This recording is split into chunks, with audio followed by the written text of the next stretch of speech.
Welcome back to another week of Instigating with Clarkey and Drury, brought to you by our friends at Conway Furniture, Highway 86, east end of Listowel, and of course, Larry Hudson Chevrolet Buick GMC. I'm Ryan Drury, and we're very pleased to be joined by a guy who's got a very sharp eye on the Toronto sports scene, a guy we've had on the show before. You know him as the voice that wakes us up in the morning on First Up on TSN 1050 alongside Carlo Colaiacovo.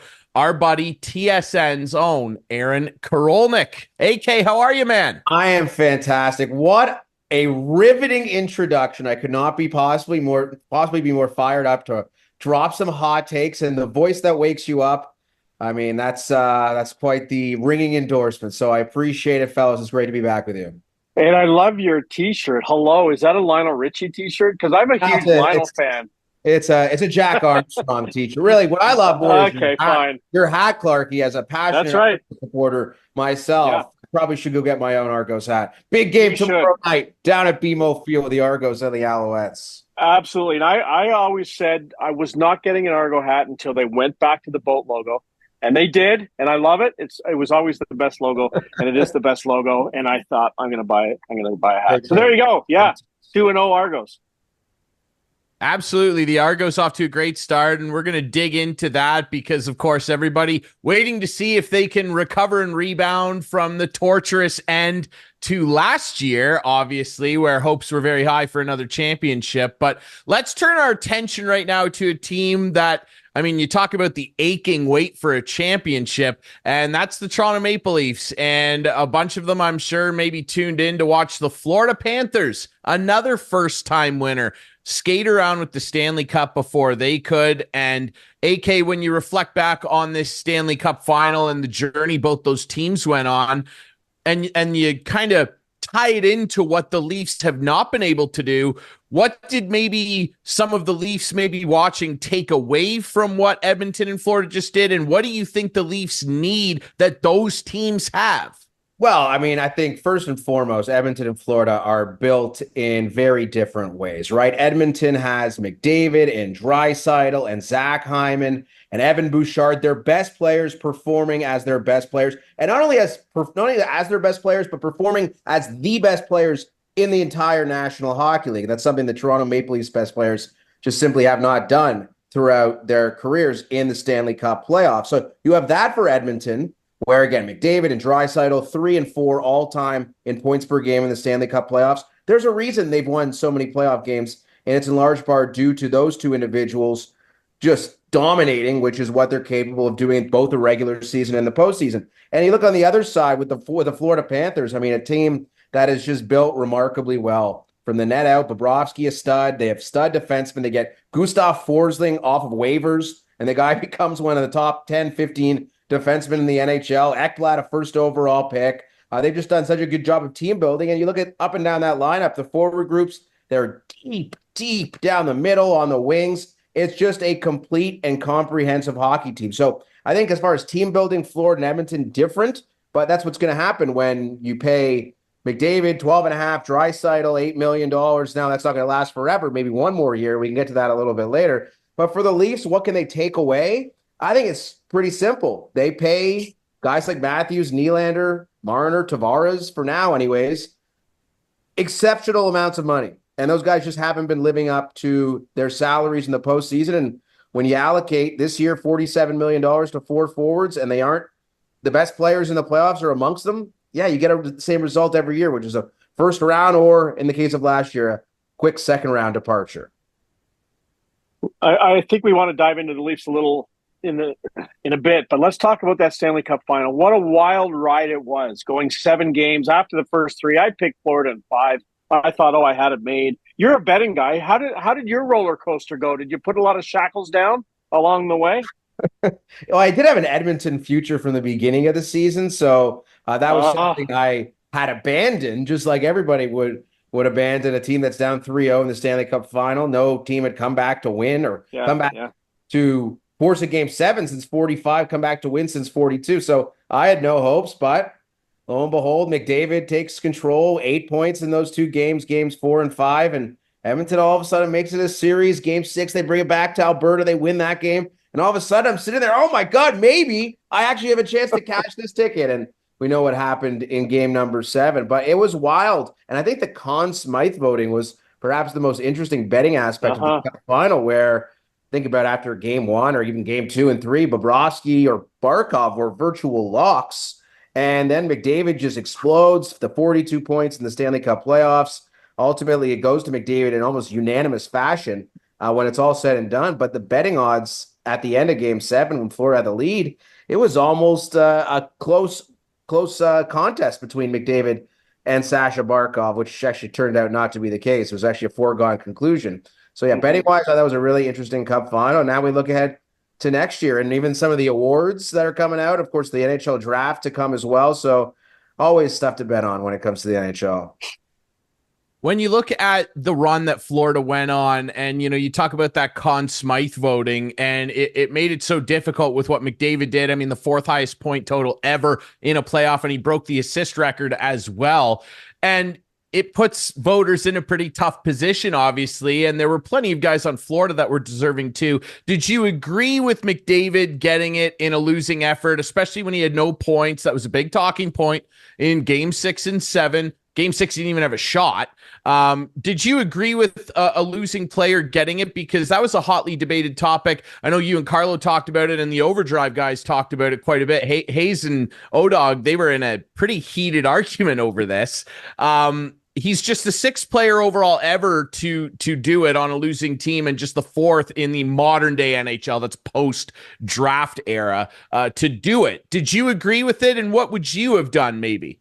100% McDavid was the Conn Smythe winner, the worthy recipient, should have been unanimous. And I think in large part it's due to his performance. Again, you brought it up, the 42 points. He broke Wayne Gretzky's record for assists in a postseason. Really, that could just end the conversation. But on the other side, Bobrovsky had a great run, but we know some of those horrible performances he had. The end of game 3, game 4, game 5, game 6 gave up 3 goals. I thought he kind of ruled himself out. His numbers weren't good enough. And you can make the argument for Barkov, I suppose. But you also need to keep in mind, Barkov had 20 points fewer than Connor McDavid. I understand his team won, and I understand the two-way play of Sasha Barkov, but I can't overlook the statistical domination that McDavid put out, not only in the Cup final, but through the course of the entire playoffs. Absolutely. And you look at Florida and they've won now, and they've established a real culture there. And when you kind of consider how they built the team, you brought it up earlier, the team's obviously built a little differently. Edmonton, quite a bit more homegrown talent, including in net, and all of the big guns, of course, homegrown guys. Florida, just 3 of those, I believe, on their roster. I mean, that's a team that has wheeled and dealed, including massive ones like the Tkachuk deal, obviously. Bringing Bobrovsky in, and keep in mind, at the start of his Florida career, it looked like they were doing all they could to try and get rid of him. There were rumors that they were going to try and consider a buyout, which would have been a disaster in hindsight. They were trying to move him to some other teams with more cap room.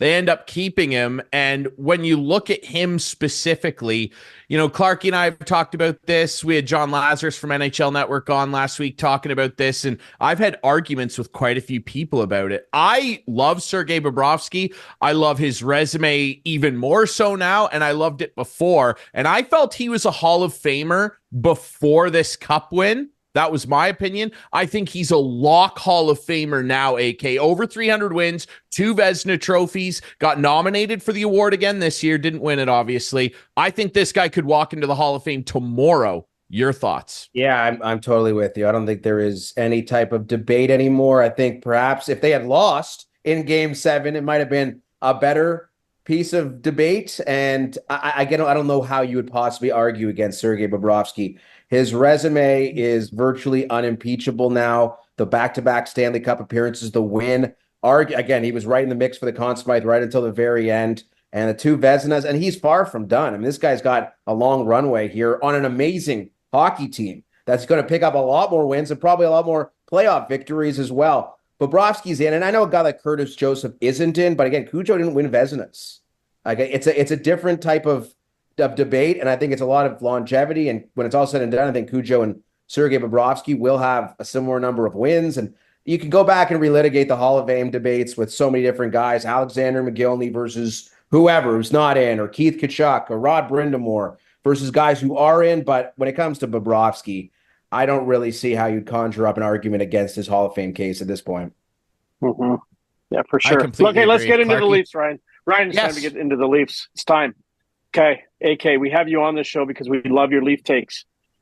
What's going to happen with Mitch Marner? Are they going to get this guy moved? I know the draft is, well, as we record this show tomorrow, Friday night. Something's got to give, doesn't it? I know, actually. In a perfect world, the Leafs would prefer to trade Mitch Marner, but there are just so many factors that are working against them that I think it's a possibility. And again, my personal opinion is the Leafs should do what they can to move on from Mitch Marner, try to bring in assets as best they can, if not create salary cap space, but you can't run it back with the same core again. That is my contention. Now, I don't think that's what's going to happen, sadly, because they are hamstrung by three individual factors here. Number one, Mitch Marner has a no movement clause. Number two, if you're going to trade Mitch Marner, you need to get a return. You need to get some quality pieces back, which is a challenge. And number three, there's almost certainly a contract extension attached to that trade. Is there a team out there that is willing to give up pieces, that is willing to, or that Marner is willing to go to, and give Mitch Marner a contract worth close to $100 million over 8 years? Those are three separate factors that need to happen before a deal can be consummated. I am not sure that that's out there. I'm not sure teams out there value Mitch Marner like that, and he might have to prove it. And he'll do it in the regular season, no doubt. But I think Mitch Marner looks at it. If he wants to get this massive contract from the Toronto Maple Leafs or from somebody else, he's going to have to go out and do it in the playoffs, because paying a guy $12 million times 8, whatever it could be, maybe it's more, for his playoff performances over the year, it's just not going to happen. It doesn't make any sense for a team to do that, even with the salary cap rising. So, unfortunately, I think I'm starting to lean more towards the idea that Marner does return, and how it plays out over the course of the season, man. It's going to be fireworks day after day down at Scotiabank Arena. Yeah, it's tough too. We're chatting with first up host on TSN 1050 Radio, Aaron Korolnek, and of course you can catch their podcast as well if you can't tune in live Mondays to Fridays 6 to 10 with Carlo Colaiacovo. And chatting about the Leafs, this Marner thing, I mean, it seems to be an anvil hanging over them. And really, the talk about the core 4, the core 5, if you want to throw Morgan Rielly in there, has been the dominant chatter for years now. And really, since they all ended up getting paid, and now they're all getting paid double digits, with Nylander now joining the fray at 11.5 next year. And you look back, I was having a conversation with guys in my hockey pool about bad GMs and bad deals that hamstrung teams. You're looking at this right now with their track record, and I'd almost kind of equate it to what Mike Milbury did with the Islanders in the late 90s and early 2000s. Now, that was a no salary cap world, but he gave a bunch of money to guys that did not work out, traded players away, and a ton of draft picks, first-round picks out the wazoo to get players that ended up not being very effective. And you think about the money that he gave to Alexei Yashin, Rick DiPietro. He gave money to the wrong guys. Are you afraid right now as a fan? And Clarkey, I'd love your thoughts on this too. Are you guys starting to get afraid and enter that territory where you're scared that this might just be the Leafs' reality because of the money that they've spent, and that this might all be culminating in them being held back as a franchise for years to come, because these guys just cannot get it done as a group, but they all have so much player power that they can't go anywhere? Yeah, and so, Clark, if I may jump in first, the player power comes in the form of massive salaries and no trade clauses, right? Things that have been part of this whole equation for many years now. I would take issue with the idea of the core 4, which I don't think exists anymore. It's a core 2 of Auston Matthews and William Nylander. Those are the guys who are signed long-term. Mitch Marner's got a year left. Tavares, obviously not part of the future. Maybe he will remain a Maple Leaf, but he'll be making a third, a fourth of what he currently makes, maybe even less than that. So you're looking at Matthews and Nylander. And am I worried about the future and the allocation of money? Yes, I am, because they've consistently doubled and tripled and quadrupled and quintupled and whatever comes after that down on the same guys in spite of the same performances in the Stanley Cup playoffs. And why they do that, I guess, you make a lot of money selling seasons and playoff games. You're going to make the playoffs.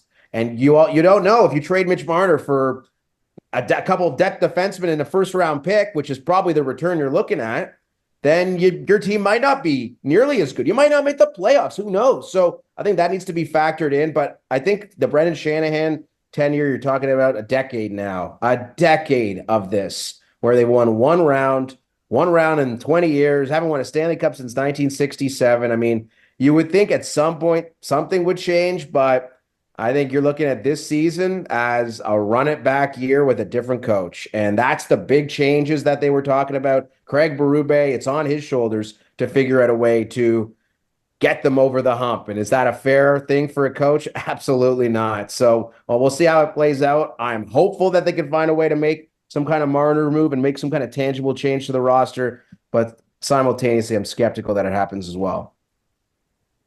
Yeah, it's tough to say, and I don't know. Yeah, and the Berube thing's interesting too, because a lot of people are kind of going, "Oh, okay, now they've got the hard ass in there, the coach that will demand more of them." That's already been there. Mike Babcock was brought in to be that guy, and did he push a lot of incorrect buttons along the way, specifically with a guy like Mitch Marner? Yes, he did, and by all accounts, he's not exactly the greatest guy, and I genuinely hope he doesn't work again as a coach in the league. However, when you talk about Berube, I think it is very unfair pressure that a lot of fans I'm hearing are putting on this guy. They're like, oh, for sure now he's going to be the guy to get Matthews and Marner going. They're going to hit in the playoffs now and play like rabid dogs. Keep in mind that St. Louis team he won with was a very different team with a very different spine. They had a great goaltender who got hot at the right time. They had a extremely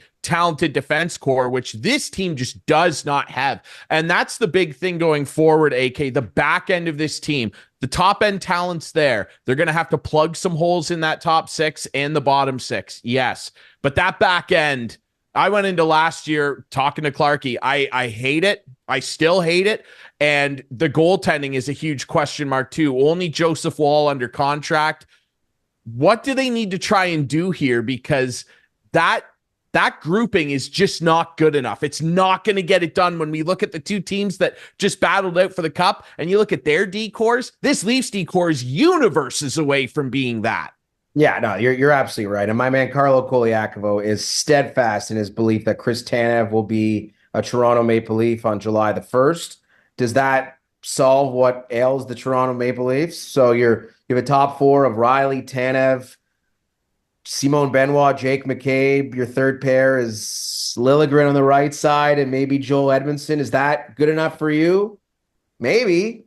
Again, Chris Tanev, it requires a significant investment as far as dollars, as far as term goes. Is that something that you're looking to do if you're the Toronto Maple Leafs? I think the answer is yes, because in free agency, you overpay. That's just what happens. Brandon Montour is going to be overpaid. He's going to get a 7-year deal, and we'll be looking at that 4 years down the road and be like, what the hell was that GM thinking? Same goes for a guy like Brett Pesce and Brady Shea. And I think Chris Tanev would be at the top of that list because he's 34, turning 35 in December, and he's probably going to get, at worst, a 4-year contract. But when you have a team like the Toronto Maple Leafs that can flex its financial might, you front load the contract, you tell Chris Tanev, hey, buddy, by the way, in like 3 years, if you're no good anymore, you're probably going to Robidas Island alongside all those other fallen soldiers. That's my best guess as to how this plays out. I think you're probably looking at Tanev 4 years, $6 million per. Maybe that's on the high end as far as money goes, but I think he'll be a Toronto Maple Leaf on July the 1st, and I think that's a great move. And then we know the familiarity there with Tree Living and Tanev from their time together in Calgary. So I think that if you want to connect the dots, that could definitely be something that happens. Is that D good enough? And then you mentioned the goaltender, Joseph Woll, who I think is going to be a stud for them, but he can't stay healthy. So you need to go out and find a partner for him. And is it Cam Talbot or Stolarz, the backup in Florida? Maybe it's Laurent Brossoit, Hellebuck's backup in Winnipeg. I think that's possible. And I think Joseph Woll should be given an opportunity to run with this number one job because he's more than capable of doing it. The only thing he hasn't been capable of is staying on the ice. And, the best ability is availability when you're in the NHL. And for Woll, that's been an inability for him. So we hope that's the case, of course, to see Joseph Woll stay healthy. And if all those things come together, the Leafs will be just fine. But there's a lot of ifs. There are a lot of ifs for sure. Clarkey, you're muted. You got to unmute yourself, Clarkey. Clarkey doesn't want to be part of the Leafs conversation. Can you hear me now? You're in. You're in. Good. Sorry about that. I was just going to say just fine isn't good enough. They need to be better than just fine. I mean, you asked me earlier if I was concerned about this team. Of course, like I've been concerned about this team every year of my life. It's just the way it goes. I didn't get this lovely tattoo on my arm because I. Oh, look at those guns. No, it's not the guns I was showing you. Jeez. Anyway, Orelvis Martinez? Yeah. And I was always, when I worked for the team, and I would hear some of my buddies saying that this team doesn't care about winning, all they want to do is make money, I would defend them to the nth degree. But it just seems now that I'm not a part of the team that when you look at the team and you look at the guys they have like Marner and the jerseys they're selling and everything else associated with the team, that this team is just rolling in the dough. And I guess you got to be careful, Aaron. Your parent company is a part owner of this team. But true. You know what? Like, it's hard to defend that now in my mind. It really is, because if they bring Mitch Marner back, my argument was if they win the Stanley Cup, this team will make way more money in everything else with a Stanley Cup on it than they would in jerseys. Like, I don't think there's any question about that. But it does concern me. Of course, it concerns me. They do have to move on. They can't roll it back. They cannot do that. I will not be happy if they do roll it back. Even trying to trade Morgan Riley, who may be out of the core five, the easiest guy to trade, because if I'm not mistaken, Aaron, he doesn't have a no movement clause. Oh no, he does. He does. No movement? Oh yeah. Dude, everybody's got a no move. I didn't think he did. David Camp has a partial no move clause, Clarkey. Yes. They hand them out like it's candy. There's no control. Oh, you have a no move. You have no crazy move. You have 11-5. It's just whatever you want. It's just hand over the blank check and we'll sign it for you. That's how this organization has been operating forever. So they all control their own destinies.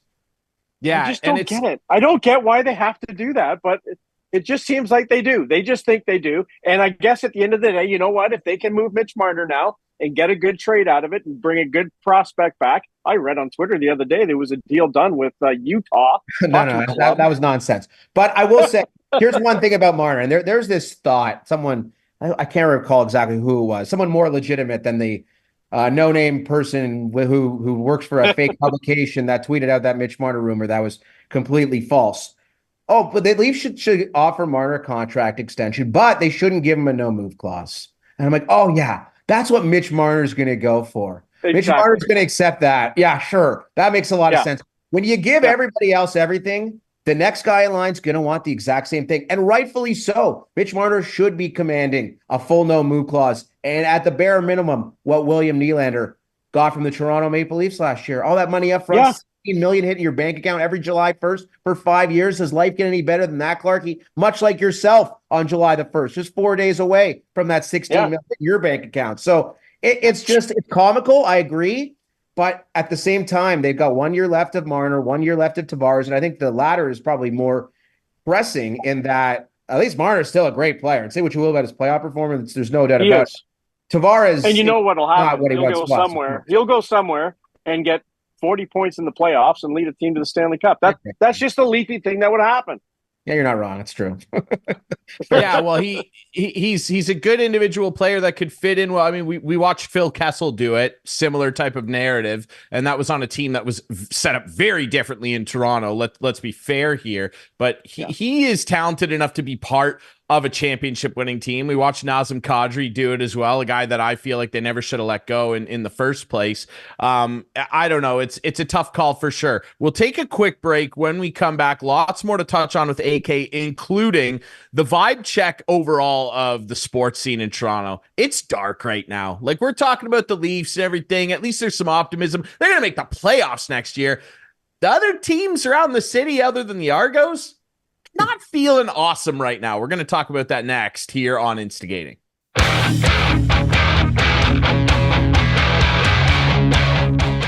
Welcome back to Instigating with Clarkey and Drury, brought to you by Conway Furniture and, of course, Larry Hudson, Chevrolet Buick GMC. Ryan Drury back here with Clarkey, still joined by the great host of First Up in the morning on TSN 1050, Monday to Friday, 6 to 10. You can catch this guy throwing out hot takes about the Toronto sports scene and much more with Carlo Colaiacovo. Aaron Korolnek still on with us, AK. We were just talking a little bit about the Leafs and what their offseason might look like, touched on that great Cup final. Let's shift our focus to some of the other sports entities in the GTA, if you will. And let's start with the one that's the hot topic right now, and that's the Toronto Blue Jays. And my God, I think we all kind of felt like it might be slightly an underwhelming season unless a bunch of things went right with their hitters. Did you foresee this type of disaster? Because this thing went off the rails early and it's never gotten back on track. They are deadbeat horrible, AK. Yeah, I mean, you nailed it. I don't think anyone could have foreseen quite this terrible a performance from this baseball cast quality players. I mean, Bo Bichette has been, I believe, over the last 3 years, leads the American League in hits. Vladimir Guerrero Jr., looking back at 2021, at least one of the best hitters in baseball. Of course, I think he's kind of regressed to the mean. He's more of a above average first baseman. But guys like Springer, guys like Alejandro Kirk, Kevin Kiermaier, they've just fallen off a cliff. The bullpen has been a disgrace between injuries and poor performances. No, this team is just objectively one of the biggest disappointments in Major League Baseball. And there's, I think, 6.5 games out of a playoff spot at the current moment. They've got the Yankees in town this week. No easy task, although they haven't been playing well. And it's pretty clear that the Toronto Blue Jays are looking to 2025 as far as their next chance to be competitive, because 2024, the time is up. So how do you do that? Do you look at trading your pending free agents like Kikuchi and Jansen and Jimmy Garcia and Trevor Richards and Kiermaier, Turner? Yes. The answer to all those is yes. You move on from all those guys. You try to pick up as many assets as you can. And the big questions now is revolve around Bichette and Guerrero, both of whom have been involved in different types of trade talks. The rumor mill is abuzz with those two after Bichette was asked by Hazel May if he's been thinking about the trade deadline and if he'd be surprised if he was traded. And he said, I would not be surprised at all. And when you have your star player, arguably your biggest superstar, say that a year away from free agency, probably not a good omen for the future of your baseball club. So the Blue Jays have a major, major problem at hand. And I don't know who the hell is going to be in charge to solve it, but it should not and cannot be the current guy. I can tell you that. Well, that's what I was just about to say. Like, there's no way they can, like, should John Schneider be fired? Who knows? He doesn't have the horses to get out there every day. But the bottom line is, they can't allow Atkins to do that anyway. He's done that too many times. That number is gone. He can't rely on that. How is this guy still around? I don't understand it. Well, here's my theory. I actually have a theory on this Atkins thing. So I think they probably acknowledged a couple of weeks ago, after that 7-game losing streak anyways, that this team wasn't going to be competitive and they were going to be sellers. So here's what you do. Shapiro, all the guys at the top are looking at this like, you know what, let Atkins handle this, although we're really in charge here, right? The front office, known as a group think front office, in that they all come together and come to decisions. At least they try to come to decisions with a group mentality. So, all right, Atkins will go out. Maybe he trades Bo Bichette. He's going to trade all these free agents. And then August, September, October rolls around. Oh, we've decided to move on from Ross Atkins and put somebody else. He will be the fall guy for this. As every president gets their, like, at least one do-over, right? When it comes to their general manager, Mark Shapiro, he is the president of the Toronto Blue Jays. And I think people are forgetting that involves the baseball team as well. The renovations, that's been the talk of the town. Oh, Shapiro, what an amazing job he's done with the renovations, yada, yada, yada. That's true. But that's just one small part, I guess a large part of his role. He also oversees the baseball operations, and the baseball operations have been a disgrace. They have not won a playoff game, a single playoff game in this era of Shapiro and Atkins. Atkins is going to be the fall guy. Is that fair? Yeah, Atkins should be. He should be. But I don't think Shapiro should be absolved of anything. He's on the clock, too, as far as I'm concerned, because he's been overseeing this operation. Very reminiscent of the Shanahan, Dubas, all that nonsense that was going on with the Toronto Maple Leafs, no one looks at Shanahan and nobody looks at Mark Shapiro because, oh, wow, there's cup holders in the seats at Rogers Center. What a delight. Mark Shapiro is doing a great job. He's not doing a great job because I can guarantee you that when the Blue Jays are making decisions like they did last offseason, Mark Shapiro is in that room making those calls alongside Ross Atkins. Will Atkins be fired? 100% yes, barring some kind of miracle turnaround. And I don't think Shapiro's far behind if this team's performance continues to trend in this direction. Yeah, we're chatting with first up host on TSN 1050, Aaron Korolnek. And AK, you know, I love your point about Shapiro not being absolved here because, yeah, building or renovating a great stadium, like what he's essentially done is it's almost like building a brand new Malibu mansion and filling it with garbage furniture and brutal rugs from the 60s. Like no one cares. Great looking bones on that house. But when I go inside, you got carpets from 1942 here. You can smell the World War in them. It's ridiculous. It sucks what's in the house. And that's the point here with him. And I don't want to talk too much more about the team this year. We know where they're at. As we record this, they're 36-43. They're 14 and a half back of the Yankees. Put a bullet in it. It is dead. My big concern is what happens going forward, which you've touched on here. And Ross Atkins can simply not be a part of that. Let's be honest here. They ran on a very tight penny pinching ownership budget in Cleveland and managed to do pretty okay there. Now, the majority of that was when Shapiro was GM and president of baseball operations. Then he moved over. The last 3 years they were in Cleveland is when Ross slid into the GM seat. But Mark is overseeing all this stuff. This guy's a baseball lifer. So is his dad. I am terrified of either of these guys being in charge of what happens in the future, and especially if that involves, I tweeted the other day, Clarkey, I'm sure you saw because I'm your favorite follow. I tweeted the other day, this team needs to go down to the studs like the 2014 Astros. We need a full teardown, carpet and all. It's all got to go. And that's going to be painful, but that's what they're looking at here. They have two superstars that aren't superstars. Bo Bichette at his height is a very, very good player. Vladimir Guerrero Jr. continues to prove that he cannot reach those lofty heights of 2021.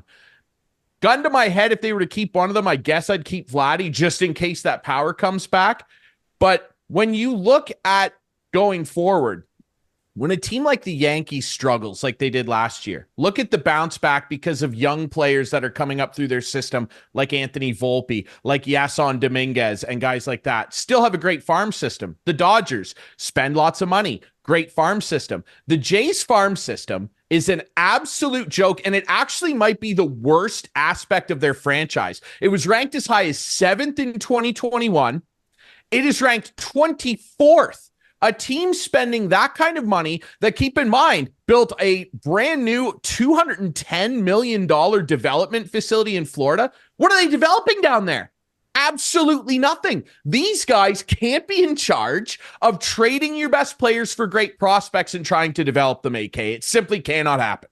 So I think with the idea of tearing it down to the studs, and I agree in theory that, I mean, you also look at the Baltimore Orioles. They tore it down. They were absolute garbage for a number of years. They got all those great draft picks, the Hendersons, the Rutschmans, the Jackson Holidays, and they are arguably the marquee franchise in baseball. But when you consider that 6 of 15 teams make the playoffs in both the American League and the National League, right? You consider that the Toronto Blue Jays are spending upwards of $250 million in their payroll. I should add, next year, they have committed, if you look at the arbitration for Vlad and try to figure out what that looks like and whether or not he's on the team next year remains to be seen, you're looking at already $190 million committed next year. There's no teardown. They can't do it. They have too much money committed to all players next year. The only thing they can do is try to retool on the fly. And what that looks like is a fantastic question, because guys like Kiermaier and Turner, they just made really bad bets on older players that simply don't have it anymore. Those guys will be out. And it is incumbent on Shapiro, Atkins, James Click, who I think is the natural successor to Ross Atkins, was the general manager for the Houston Astros.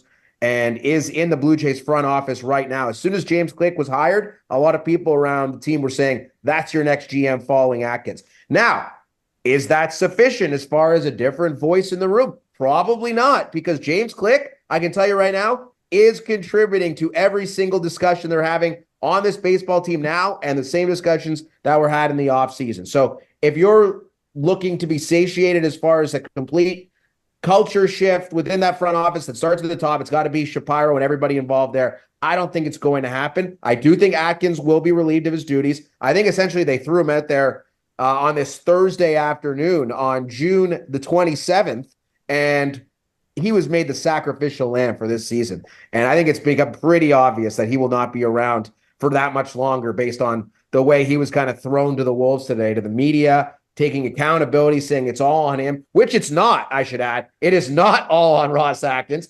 He is the general manager, needs to take responsibility. But to say it's all on him is ridiculous, because we know that's not how that front office operates. In a perfect world, I'd love to see them get rid of, just clean house. But this is a team that just invested $300 million, I think maybe $400 million into the Rogers Center. They're not tearing it down in the studs. They're going to try to be competitive, which I believe is the right course of action at the end of the day, because they do have some pieces in place that can be salvaged. And you need to look at trades and free agency and make some really shrewd moves there. But I don't see a world in which the Jays aren't trying to make the playoffs and trying to win a World Series next year, as absurd as that sounds, considering where they are this year. Yeah, and I'm scared. I'm scared about what it would look like if they take that approach. And Ken Rosenthal had a great piece in The Athletic today asking some hypothetical questions. What do they do? Did they try and trade Vladdy and Bo and maximize on potentially? I mean, they can't even maximize on their potential. That's all they can really sell right now. Look at what they used to do. But they're both still young. So they are obviously the crown jewels that they have in terms of any trade value. You're not trading George Springer. No one's taking $25 million. You're not trading Jose Barrios because he's still a stud and makes too much money as well. So it is hard to reset. My concern is if they did go that way, hypothetically, I can't have Ross Atkins do that on July 31st. And I saw a rumor that the Cubs are sniffing around. My Cubbies are sniffing around Vladdy Jr. Like, if they do that, like, Pete Crow Armstrong has to be part of the trade package. You cannot trade Vladdy Jr. to a team like the Cubs and not get their best prospect back. It has to start with Pete Crow Armstrong, and I'm scared that it won't as a hypothetical. I want your take on this because I know Clarkey has lots to say on this too, and he knows where I'm going. I don't have a lot. Please, Clarkey, go ahead. I don't have a lot to say in it. Go ahead. All I want to say is this all started when someone brainiac at Rogers thought Alex Anthopoulos wasn't the guy to move forward with this team. Oh, God. And it just, there's nothing really to say about it because it was such a joke. I mean, Canadian, winner. He's gone on to win. It just drives me crazy. Even he signed Ronald Acuna Jr. for $100 million. How's that even possible? Ronald Acuna Jr., who's unfortunately hurt right now, makes $10 million a year. He gets bonus money, but he makes $10 million. How did he get? Ronald Acuna Jr. should launch his agent into the sun. That's an awful deal for Ronald Acuna Jr. And Alex Anthopoulos did. He got Matt Olson for $125 million, one of my favorite players. It's a joke. I've thrown this out to a number of baseball people that we've had on, Rob Longley. We've had a number of different people on who agree with the take, but this is pie in the sky stuff. Let's just pretend I'm Ed Rogers. I have all the money in the world. I'm in control here. And I want you to put this hat on as well. I've said numerous times, I don't care what it takes. I don't care what kind of money I have to spend. I don't care what I have to do to get this guy up here. Give him my private jet. I'll buy him a house. I don't care. I would be ringing Theo Epstein's phone off the hook to get him to come to Toronto. He's the only guy I feel could actually make tangible major differences to the way this ball club operates. He did it in Boston as a 28-year-old and ended the curse of the Bambino. He did it in Chicago, arguably one of the hardest jobs in North American sports, endeared himself to that fan base, completely retooled them, and ended ended that curse as well. 108 years, the curse of the Billy Goat. We need him to come to Toronto and end the curse of the computer. We need it. Well, I mean, you remember like one of the reasons Anthopoulos didn't see eye to eye with this group, including Mark Shapiro, is because Anthopoulos wanted autonomy in his decision making, which makes all the sense in the world.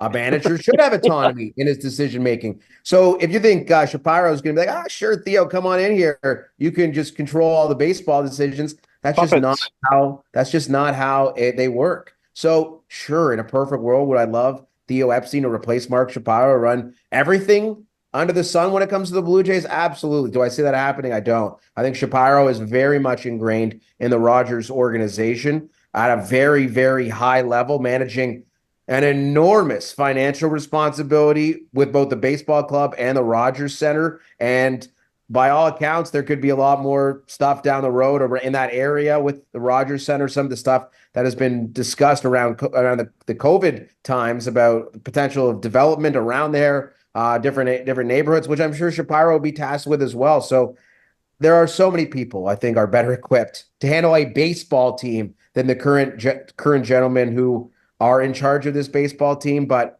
as hopeful as I would be to see a new voice and a new person at the top of the Toronto Blue Jays, I'm just very skeptical what happens. I think Shapiro's in here for the long haul, and I think he'll get an opportunity to replace his general manager as soon as in the next couple of months. I wouldn't be surprised by that at all.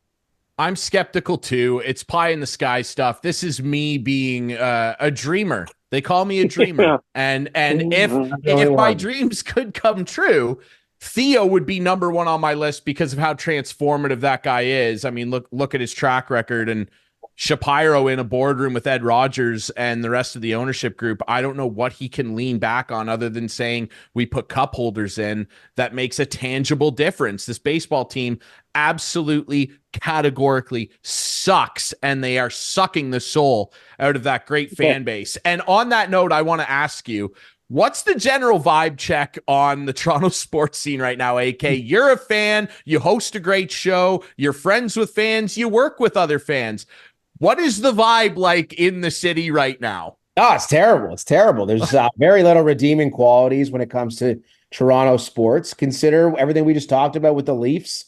The expectation is they're going to run it back with the same guys, which we know where that will probably lead, a first-round departure at the hands of Florida or Boston or Tampa come the spring. So there's that. The Raptors, what hope do you have? What's the best-case scenario for them this year? Maybe a 7th or 8th place finish, losing the first round of the playoffs to Boston or New York. That's the best case. And the Blue Jays are, as you've eloquently so stated so in this conversation, I mean, they're not even close to consider what the Baltimores and the New Yorks are in their own division. It's not in the same ballpark, to use baseball parlance. So yeah, the Toronto sports scene is terrible right now. And it's amazing how quickly things have changed, where think back to 2019, where the Raptors were doing their thing, winning the NBA championship. The Leafs were on the up and up. They had Matthews and Marner and Nylander, 21, 22 years old. We're talking about a dynasty. Move over, Chicago Blackhawks.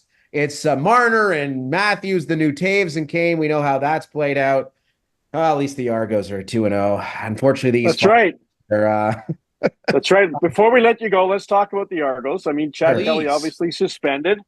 They put up their dukes, and he's been good so far. 2-0. Did you expect this out of the gate? No, I did not. And consider the opposition as well, right? BC and the opener team out west.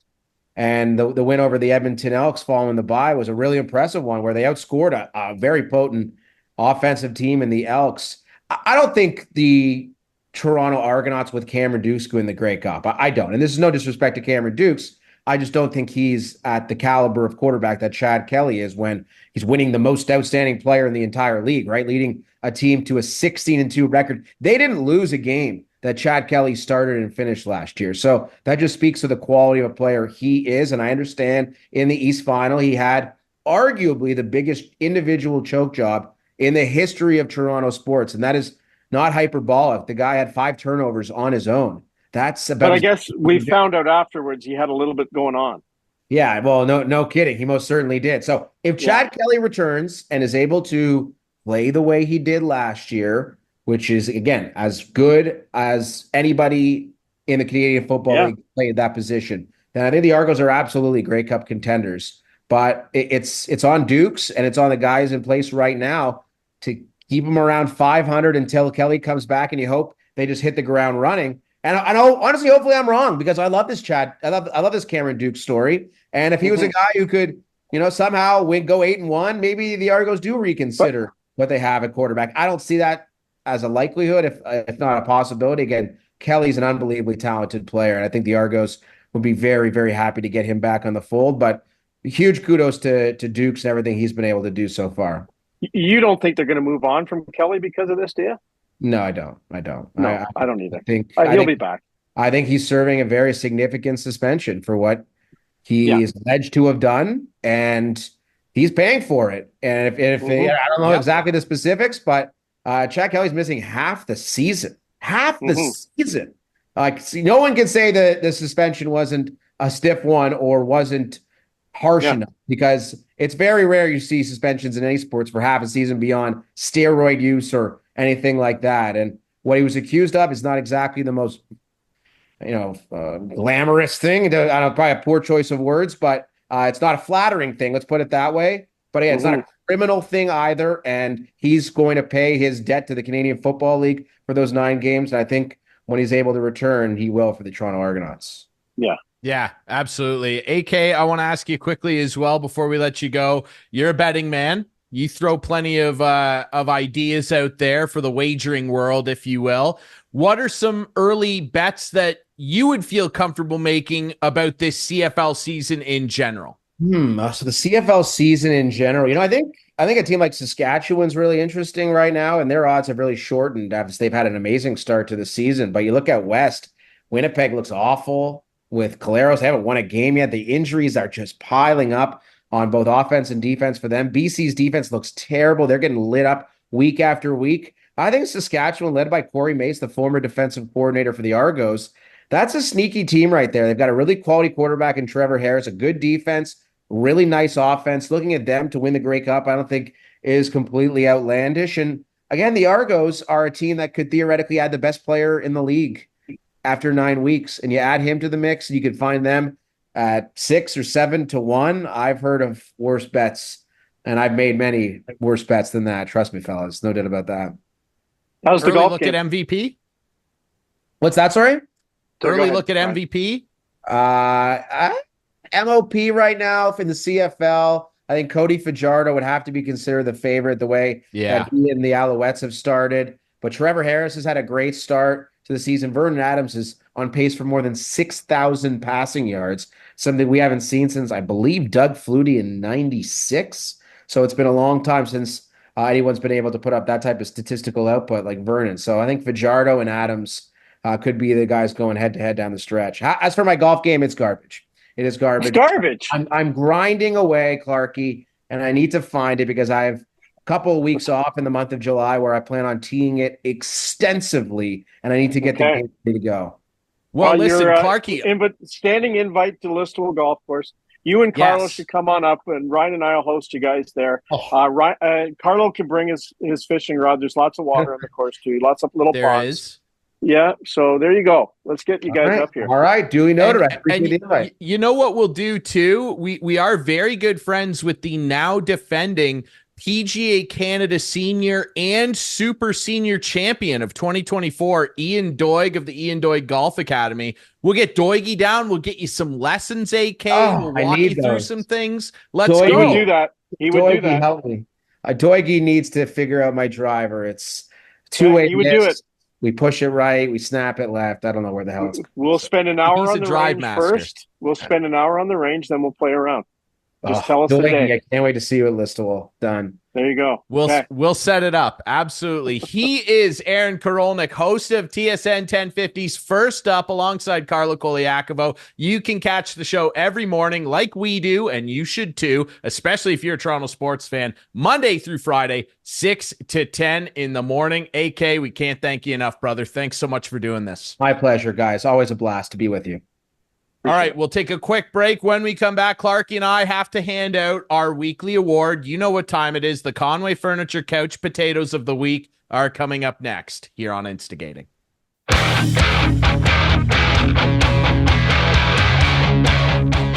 Welcome back. Wrapping things up on another great show here at Instigating with Clarkey and Drury. Thanks so much to our buddy Aaron Korolnek of TSN 1050's First Up. That dude, when it comes to Toronto sports and really just talking sports in general, there are few people better in this country at chatting and throwing out some takes than AK. That dude's a beauty. Him and Carlo, Monday to Friday, 6 to 10. Tune in TSN 1050 for First Up. It's the best way to wake up if you're a sports fan here in Canada. Ryan Drury alongside Clarkey, wrapping things up here. And of course, it's time. You know what time it is. We're brought to you, of course, by Conway Furniture, Highway 86, east end of Listowel. And of course, Larry Hudson, Chevrolet Buick GMC. And real quick, before we get to our Conway Furniture Couch Potatoes, Clarkey, it's the summer. People are out hitting the roads. Maybe people thinking about getting a new vehicle. And Larry Hudson's is a great place to do that. Why? Because Hudson's has it. They have everything. And we have Camaros on the lot right now. As I've said, Ryan, you got to get in a Camaro, man. You got to get in a Camaro. There's nothing like it. So come if on I made down, Mitch Marner money, I would. Yeah. Trucks. We got Yukons, whatever. The new Traverse, the new Acadia. So nice. Come on, take a look. Take a look at them. Take a look at them. Your mom's still looking? Mom's considering. Always selling. That's Clarkey, baby. Always selling. Hey, come on. Get your mom in. Let's go. You come with her. And I'll bring mom in. Yeah, bring mom in, and we'll sit down and we'll take a look at what she needs, and I'll help out for sure. Because Hudson's has it. Hudson's has it. Deals are hot. Summer's hot, deals are hotter. I guarantee it. Larry Hudson's. Go see Clarkey or one of their great reps over there. 1000 Wallace Avenue, Listowel. And I got to apologize. I don't have my Conway hat today. I just made it back into the country. Had a few days off. Just returned. R&R. And I met lovely Sue, my fiance, in her backyard today. If you're wondering where I am, that's where I am. So I'm just sitting in the backyard. And I just have my Argo hat. So that's going to have to do today. But let's get right into the couch potato of the week. Yes, let's do it. And congratulations. Let's talk about two things. Okay. I picked the Florida Panthers. You picked the Edmonton Oilers, so I win that one.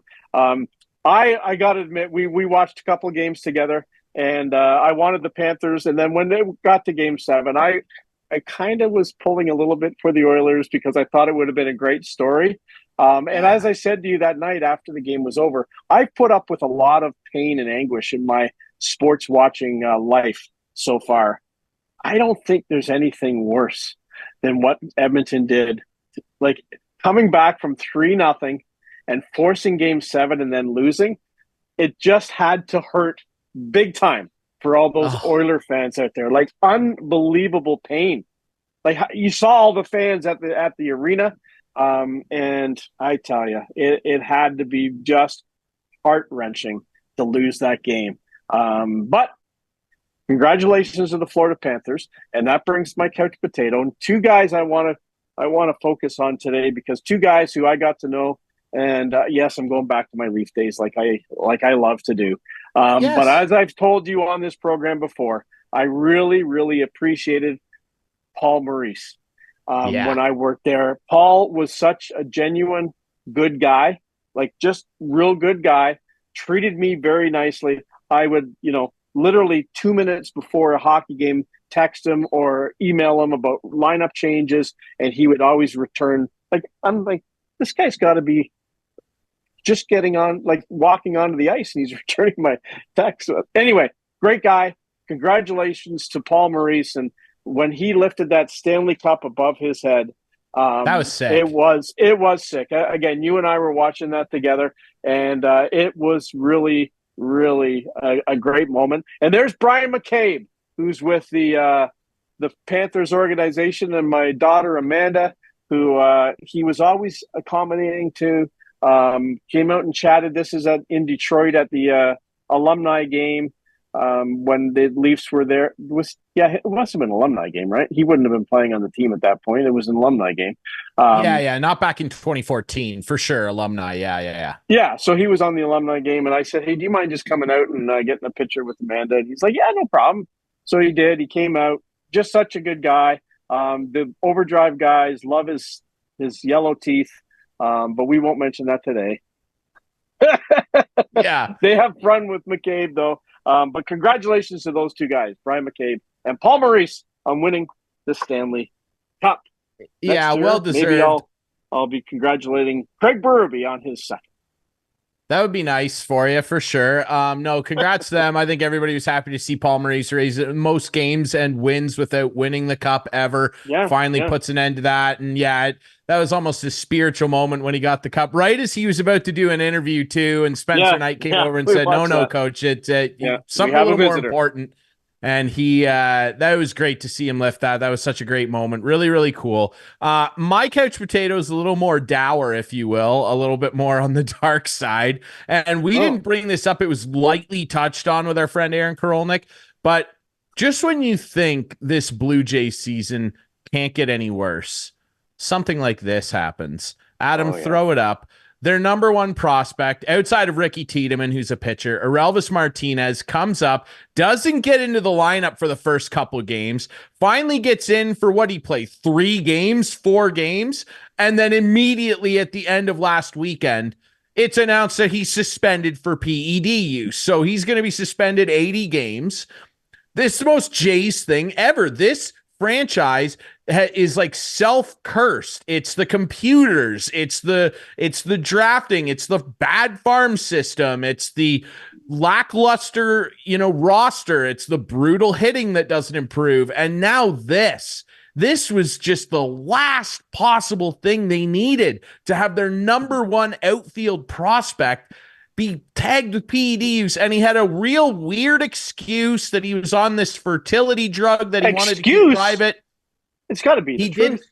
Yeah, he was on a fertility drug that the doctor assured him and his wife when he was prescribed it for fertility issues, which if that's true, God bless him. I'd wish any family luck in trying to have a family, obviously.